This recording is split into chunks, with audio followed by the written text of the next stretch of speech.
Hello everyone, welcome to my YouTube channel. तो आज हम वैक्स रीडिंग कर रहे हैं और जो जो अपने पार्टनर का सोच रहे हैं वो मैनिफेस्ट करें उनका नाम। जितनी देर तक मैं कैंडल बर्न कर रही हूँ। सो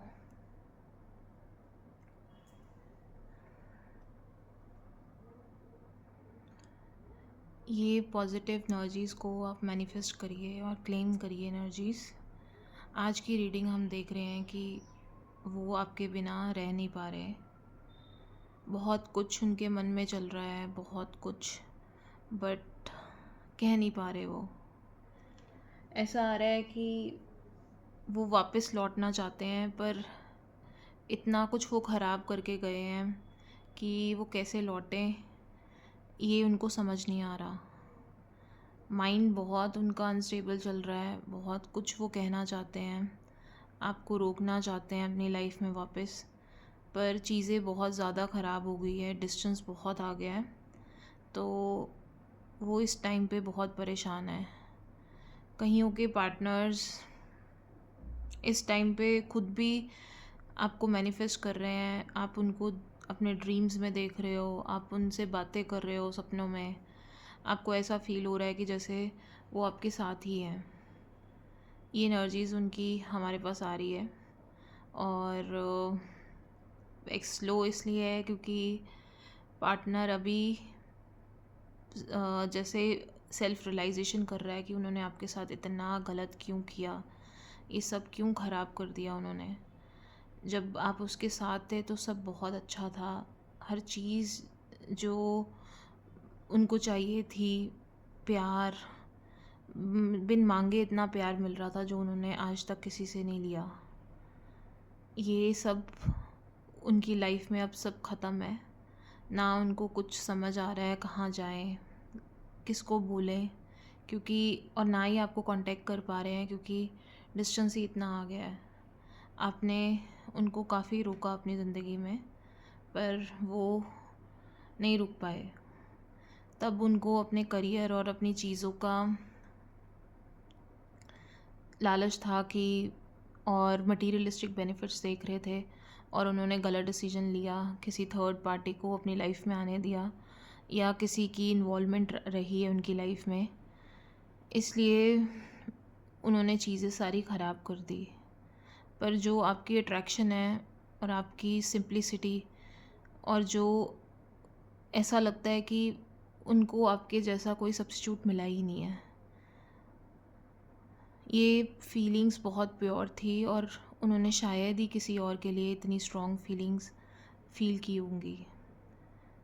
कहना इतना कुछ चाहते हैं बट वो काफ़ी हेल्पलेस हैं। लाइफ में चीज़ें उन्होंने अपने हाथ से ख़राब कर दी, सब कुछ उसके पास था पर उन्होंने सब ख़राब कर दिया। अब उनकी आपसे नो कांटेक्ट में जाकर उनकी पॉसेसिवनेस बढ़ रही है। वो आपको स्टॉक कर रहे हैं, आपके बारे में जानना चाहते हैं, परेशान हुए हुए हैं। उनको ऐसा लग रहा है कि मे बी आप मूव ऑन ना कर गए हो, क्योंकि वो नहीं चाहते कि आप मूव ऑन कर चुके हो जब वो आपके पास आए। ये चीज़ उनको आपसे कांटेक्ट करने के लिए रोक रही है। पॉसेसिव बहुत हुए हुए हैं, इनसिक्योर बहुत है, फेयर्स बहुत है, हर वक्त सोच रहे हैं, इसलिए आपको उनके काफ़ी ज़्यादा उनकी फीलिंग्स और ऐसा एहसास महसूस हो रहा है जैसे एकदम से वो आपसे कनेक्ट करने के लिए चाह रहे हैं। आपने जितना उसके लिए किया है उतना शायद ही कोई उसके लिए कर सकता था। मतलब फैमिली वाइज भी वो काफ़ी डिस्टर्ब रहते थे, बहुत सारी प्रॉब्लम्स थी फैमिली में, बट आपने हर चीज़ में उसका साथ दिया है, करियर, फैमिली, हर चीज़ में। और जब वो हील हो गए अपनी कुछ पास्ट की चीज़ों से या कुछ फैमिली इश्यूज से, तो उन्होंने आपको बीच में छोड़ दिया। ऐसा नहीं है कि आपने ट्राई नहीं किया, बहुत ट्राई किया उनको रोकने का। उस टाइम वो इतना ज़्यादा सेल्फ ऑब्सेस थे, उनको रियलाइजेशन ही नहीं थी, फॉर ग्रांटेड ले रहे थे कि वो कभी भी उनको आपकी अब ज़रूरत पड़ेगी। उनको ऐसा लगता था कि उनको बहुत सारे सब्स्टिट्यूट्स मिल जाएंगे, तो उन्होंने इस चीज़ का गलत फ़ायदा उठाकर आपको बीच में छोड़ दिया। अब ये रिग्रेट कर रहे हैं। उस टाइम बहुत ईगो भी था, बहुत मतलब घमंड था उनमें कि वो सब कर लेंगे, उनको आपकी ज़रूरत नहीं है। और अब वो आपको स्टॉक कर रहे हैं अननोन आईडीज़ से, सब कुछ कर रहे हैं और आपसे कनेक्ट करने का सोच रहे हैं। माइंड में बहुत सारे क्वेश्चंस हैं, बहुत सारी चीज़ें वो पूछना चाहते हैं। आपको कहीं ना कहीं अब रियलाइज़ हो रहा है कि आप उसकी लाइफ में कितने इम्पोर्टेंट थे। कभी उन्होंने आपको थैंक यू तक नहीं बोला जितना आपने उसके लिए किया, बट अब जाकर वो सच में आपको अगर मिलकर यही बोलना चाहते हैं कि आप उसकी लाइफ में आओ ना आओ, बट आपकी लाइफ में उनकी जो प्रेजेंस रही है वो मतलब किसी का सब्स्टिट्यूट नहीं है, उसका कुछ सब्स्टिट्यूट हो ही नहीं सकता। और वो बहुत थैंकफुल है कि आप उसकी लाइफ में आए हो। वो आपको एक ग्रेटिट्यूड दिखाना चाहते हैं। कई बारी तो उनका मन करता है कि वो एक मैसेज छोड़ दें, चाहे आप वापस आओ चाहे ना आओ, बट हिम्मत नहीं पड़ रही कि कैसे वो आपके पास आए, क्योंकि आपसे बात नहीं हो रही, नो कॉन्टेक्ट सिचुएशन है। और अब जब उनको रियलाइज़ हुआ है तो काफ़ी टाइम हो चुका हुआ है आपसे दूर हुए, कुछ महीनों का, कईयों का कुछ साल का डिस्टेंस आया है एक। तो इसलिए वो इस टाइम पे बहुत ज़्यादा नर्वस, कंफ्यूज, एंजाइटी में है। कहीं मन नहीं लग रहा, कुछ कह नहीं पा रहे किसी को, साइलेंट, बिल्कुल चुप। और ये पर्सन जो मेरे पास आ रहे हैं, इनका उस टाइम भी ऐसा था कि उनको आपके लिए फ़ीलिंग्स बहुत इंटेंस थी, बट वो उस टाइम आपको अपनी फ़ीलिंग्स बता नहीं पाए, एक्सप्रेस नहीं कर पाए। और अगर आपने उनको बोली होगी तो उन्होंने एक्सेप्ट ही नहीं की। कईयों का केस ऐसा है, कईयों का बहुत स्ट्रॉन्ग कनेक्शन था, मतलब काफ़ी इयर्स का, बट उन्होंने उनको चीट करके किसी थर्ड पर्सन को अपनी लाइफ में आने दिया।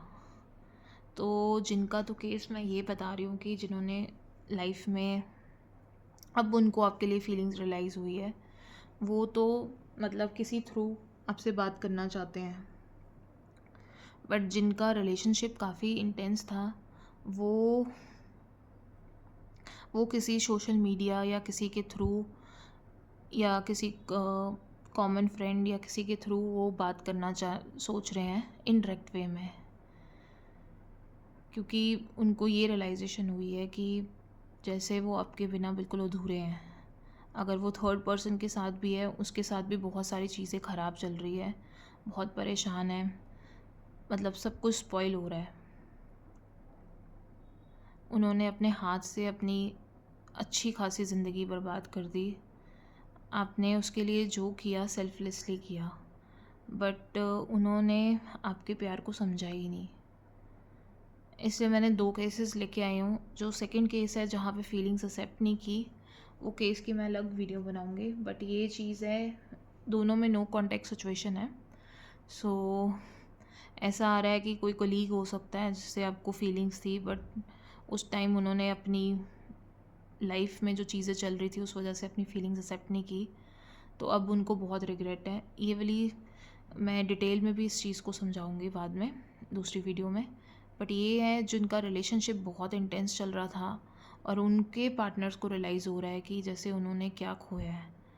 उनको इस चीज़ की समझ आ रही है कि जैसे ये कोई डिवाइन कनेक्शन था, ना इस कनेक्शन का कोई रिप्लेसमेंट है और ना ही कुछ उनको कुछ इसका सब्स्टिट्यूट मिलेगा।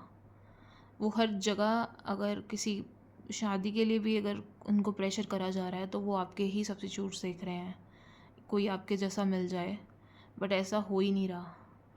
इसलिए उनको ये रियलाइज़ हो रहा है कि जैसे आपके जाने के बाद उनकी लाइफ बिल्कुल मतलब उसमें कुछ हैप्पीनेस रही ही नहीं है। वो आपके ही सब्स्टिट्यूट्स ढूंढते जा रहे हैं। वो आपसे कांटेक्ट करना चाहते हैं। ये जून मंथ में कुछ उनके इमोशनल ब्रेकडाउन भी आ रहा है, जहाँ वो बिना कंट्रोल किए सामने आ जाएंगे। कईयों के साथ कुछ कोइंसिडेंस हो सकता है, कईयों के साथ इनडायरेक्ट कम्युनिकेशन हो सकता है, बट पर्सन का आना बहुत स्ट्रॉन्ग कार्ड्स है कि स्ट्रॉन्ग ये मेरी इंट्यूशन है कि वो आएंगे। सो आपको थोड़ा पेशेंस रखना पड़ेगा, क्योंकि वो मैनिफेस्ट कर रहे हैं, तो इसलिए वो आपके ड्रीम्स में भी आ रहे हैं आजकल। आपको उनका एहसास हो रहा है। इसी वजह से एहसास हो रहा है क्योंकि वो आपको बहुत ज़्यादा मिस कर रहे हैं, बहुत ज़्यादा। आपको कई बारी बहुत अनईज़ीनेस हो रही है, जैसे कुछ कुछ कमी है, कुछ हो रहा है ऐसा। वैक्स जितना स्लो चल रहा है, इट्स मीन्स उनकी रियलाइजेशन उतनी स्ट्रॉन्ग हो रही है। सो इसलिए आपको, अगर आप भी उनको मैनिफेस्ट कर रहे हो तो करते जाओ। एकदम से वो खुद से कांटेक्ट करेंगे और आपसे माफ़ी मांगेंगे कि उन्होंने आपको कितना हर्ट किया है, कितना आपके साथ बुरा किया है। उसके लिए वो बहुत रिग्रेट कर रहे हैं और उनसे काफ़ी बड़ी गलती हुई है आपको हर्ट करके। क्योंकि उनको ये है कि अगर आप उनकी लाइफ में वापस नहीं भी आते हो तो भी चलेगा, बट आप उनको माफ़ कर दो। वो तड़प रहे हैं आपकी फॉरगिवनेस के लिए कि आप उनको माफ़ कर दो जो उन्होंने किया है। वो इतना बड़ा बर्डन अपनी लाइफ में लेकर जी नहीं पाएंगे। बहुत पेन में हैं, बहुत स्टक हैं, बहुत कुछ चल रहा है उनकी लाइफ में, बिल्कुल खुश नहीं है वो। आजकल वो मतलब अपने आप को काफ़ी बदल चुके हैं। आपके जाने के बाद बहुत बदलाव आया उनमें। जितना केयरलेस वो थे वो सब बंद कर दिया उन्होंने, और अब सीरियस हो गए हैं लाइफ में। आपके साथ जो इन्जॉयमेंट उन्होंने की है वो किसी के साथ उनको वैसा फील ही नहीं हुआ कनेक्शन। जैसे वो अपने आप को भूल ही चुके हैं, जैसे उनका बचपना वापस आ गया था आपके साथ, और जब से आप गए हो उनको कोई समझ ही नहीं रहा है और उनको हर चीज़ मैच्योरली हैंडल करनी पड़ रही है। वो चाहते हैं कि आप उनसे एक बारी बात करो, और वो ये भी जानते हैं कि अब आप खुद से नहीं आओगे, उनको ही जाना पड़ेगा। ईगो तो इस पर्सन में बहुत है, पर माफ़ी के लिए वो बेंड होंगे, वो आपके सामने आएंगे। और उन्हीं की मैनिफेस्टेशंस है जो आपको इनके इतने ख्याल आ रहे हैं, इतने टाइम से मतलब डिस्कनेक्टेड हो, बट फिर भी ऐसा फील हो रहा है कि जैसे आपको कोई याद कर रहा है, आपको उनका एहसास फील हो रहा है। ये इसी वजह से हो रहा है। सो ये तो हमारी कैंडल वैक्स रीडिंग थी। और रही बात कांटेक्ट की, तो बहुत जल्दी उनका कांटेक्ट होगा। ये जून का मंथ काफ़ी अच्छा मंथ है, और इमोशंस जहाँ पे पॉप अप करेंगी, जो चीज़ें प्रैक्टिकली हैंडल हो रही थी वो अब इमोशनली हैंडल होंगी। सो थोड़ा टाइम देना चाहिए। और जो आपकी इंट्यूशन थी उनके लिए वो बिल्कुल राइट थी कि वो आएंगे। ये जो आपको फील हो रहा है ये सच में ऐसा ही है। सो आपको थोड़ा, आपने बहुत इंतज़ार किया है, और एक वक्त पे तो आप बिल्कुल हार ही मान गए थे। ऐसा नहीं है कि आप उनको अब दोबारा पाना चाहते हो। कहीं ना कहीं केसेस में ऐसा है कि आप सिर्फ उनकी माफ़ी की वेट कर रहे हो कि वो आपसे आकर माफ़ी मांगे, क्योंकि उन्होंने जो आपके साथ किया है वो चीज़ आप कभी नहीं भुला सकते हो, और वो बहुत गलत किया है। आप अंदर से बिल्कुल टूट गए हो, कुछ समझ नहीं आ रहा। ऐसे लाइफ में मतलब एकदम से तो आप डिप्रेशन में ही चले गए थे उनके जाने के बाद। फिर आपने अपने आप को बहुत संभाला, उस पेन से बाहर आए, सब कुछ ठीक किया, और अब ऐसा है कि अब आप उससे सिर्फ एक माफ़ी चाहते हो, और वो भी आपसे माफ़ी ही मांगना चाहते हैं। आपको ज़बरदस्ती अपनी लाइफ में आने के लिए नहीं कहेंगे। अगर आपका मन होगा तो ही वो बोलेंगे।